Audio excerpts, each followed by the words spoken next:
তো আজকের ভিডিওতে আমরা দেখব ইনপুট ট্যাগের HTML এর ইনপুট ট্যাগের দুটো হচ্ছে টাইপ।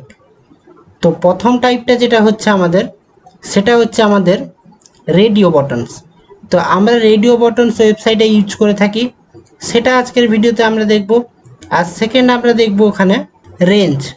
তো প্রথমে আমি HTML এর বয়লার প্লেটকে খুলে নিচ্ছি। তো এখানে controller1 লিখব। তো এখানে আমি আগে উপরে ডকুমেন্টে আমি লিখে দিই রেঞ্জ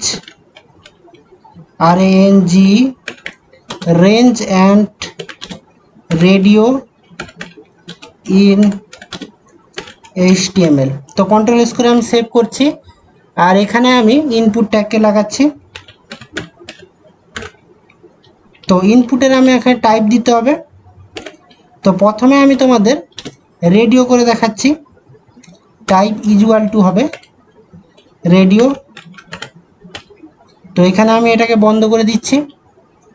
তো এবার যদি আমি কন্ট্রোল এস করে সেভ করি, আর এখানে যদি একবার রিফ্রেশ করি একে, তো এখানে দেখতে পাচ্ছ এখানে আমাদের রেডিও বটন চলে আসছে। তো এখানে আমরা রেডিও বটন নাম দিতে পারি। তো সেইটা আমি এরপরে আমি দু তিনটা তোমাদের করে দেখাচ্ছি।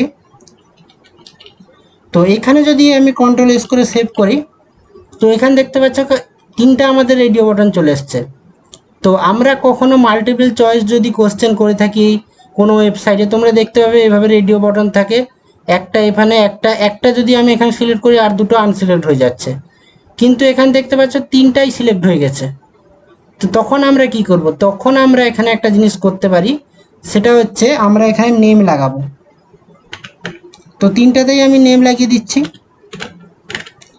নেম আমি লিখব কি ডিএন লিখে দিচ্ছি।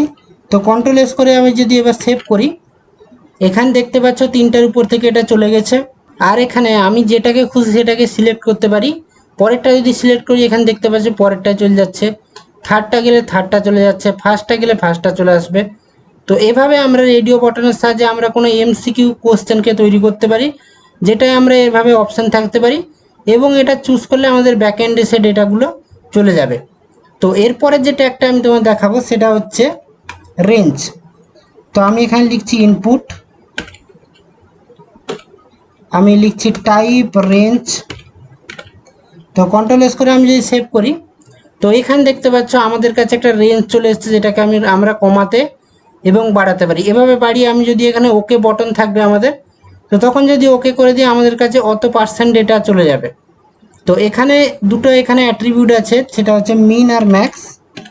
তো মিন তোমরা এখানে 0 থেকে রাখতে পারো, আর ম্যাক্স তোমরা করে দিতে পারো 50।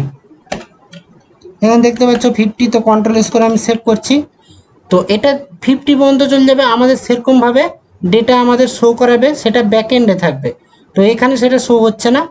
তো এবার যদি এটাকে আমি কমাবো বাড়াবো, সেটা ডেটা আমাদের ব্যাকএন্ডে চলে যাবে। তো এটাই হচ্ছে রেঞ্জ এবং রেডিও বটনের কাজ আমাদের ওয়েবসাইটে। তো এই ভিডিওতে এতটুকুই। ভিডিওতে যদি কোনো অসুবিধা থাকে অবশ্যই কমেন্ট সেকশন জানাবে, আর ভিডিওটা ভালো লাগলে লাইক শেয়ার সাবস্ক্রাইব করবে। দেখা হচ্ছে পরের ভিডিওতে।